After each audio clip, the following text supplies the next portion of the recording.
Ever wondered how these shots are made? This is how I film my cinematic bike POV, and what's the secret sauce to make it look like movies instead of regular action cam footage.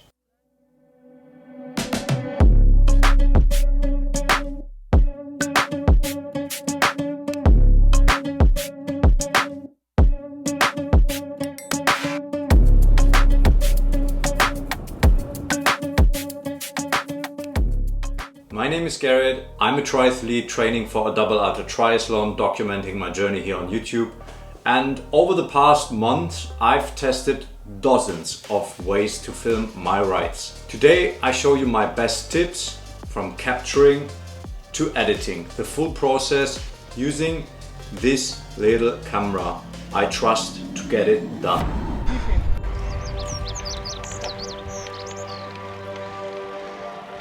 It's like a nature reserve, safari. It could have gone wrong coming out of the trenches here.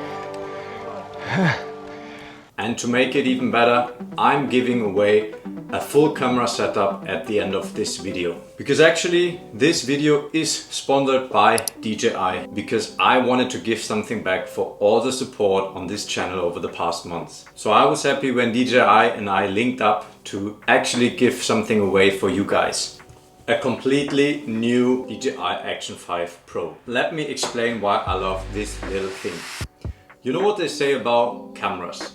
The best camera is the one you have with you. I love filming with my Sony on a gimbal, making it feel like a full cinematic film.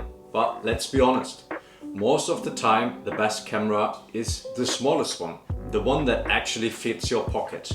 This one fits in my pocket, it turns on in below half a second, and it films in 10-bit color, which means your ride is actually looking like a movie. If you think of some little steps we are going to talk about in the following minutes. I really don't want to make this a spec-filled tech advertisement, because it's really not. I was an owner of the Action 4 before, all self-paid, because I really believe it's the best action camera out there.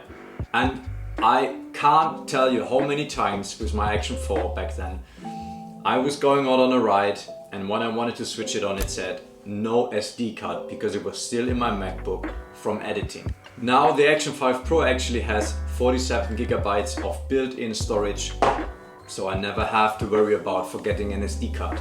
I'm always ready to film. If I'm going to pull it out mid-ride, it has to be quick. No excuses, no compromises, really just filming. So what you need is a DJI Action 5 Pro and a mouse mount or a chest mount for POV footage. There is no screw on, you can just magnetically attach it and then activate it with a one tap. It actually starts recording within 0.3 seconds, and then I just slide it back into my cargo bib on the right. With that way I can always get the shots in seconds without stopping the ride and still get in the time for training and not, you know, be out there producing, because you actually just want to document. One button to start and one button to stop, and it's back to sleep. But how do you actually make it look cinematic? You need a little bit more than just pressing record. The secret to that is motion blur. This is what makes your bike scenes come alive. So let me show you how I set up the camera to go from actually a shot looking like this in full auto to this, filmed in 24 frames per second, including the shutter rule. Because that's the secret, the shutter rule. If you want your footage to feel natural, your shutter speed should always be double your frame rate. For example, if you shoot in 24 frames per second, you want a shutter speed at 148 or 150. Why?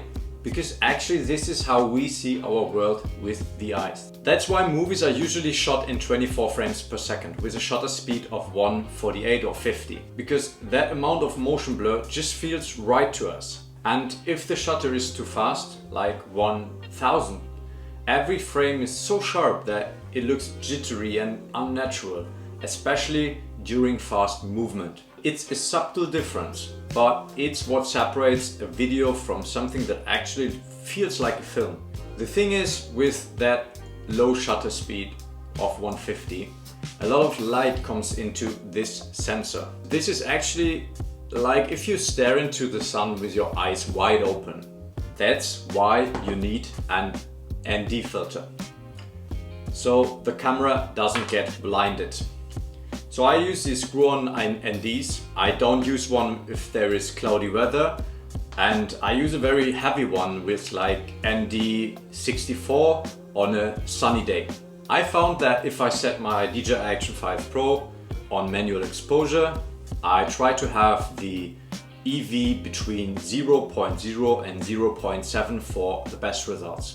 We talked about the picture, but how to get clean audio while riding. Now I got the sound from mic, which is just at my bib short down here. And I got this tip from Shady Pentagrass because it actually helps with the wind noise. I show you the difference without the mic. Yeah, I guess there will be some wind noises now. Actually, it feels like an advertisement, but honestly, this is also self-bought. I just put it on my bib and it connects automatically. There is nothing I need to connect. Just put both on, and now that we've got clean footage and good audio, time to make your footage really pop. If you don't want to edit too much and you don't want to, put your footage onto your Mac and you just want to share it on social media, you can just use the DJI Mimo app and add one of the built-in LUTs or filters. Totally fine, makes a job, but I prefer to color grade in Davinci Resolve. It just gives me the extra bit of control. So let's edit a few clips together right on our computer. All right, let's go and actually edit in Davinci Resolve. So we open up a new project, DJI Action 5. Let's take one from running today, one from cycling. Let's put it into the timeline and then go into the color tab. This is how I do it. This is how I found my sweet spot, being quick. I really like a filmic look. I basically always have 3 nodes. First one would be my white balance. Second one is always, most important step is to use the DJI LUT, the DJI Osmo Action 5 to Rec 709 lock. You will see that, this is now already a wonderful looking image, right? It was shot in 24 frames per second with 150, like we talk about it, with an ND. You can see that just by the LUT, it's an amazing looking footage already.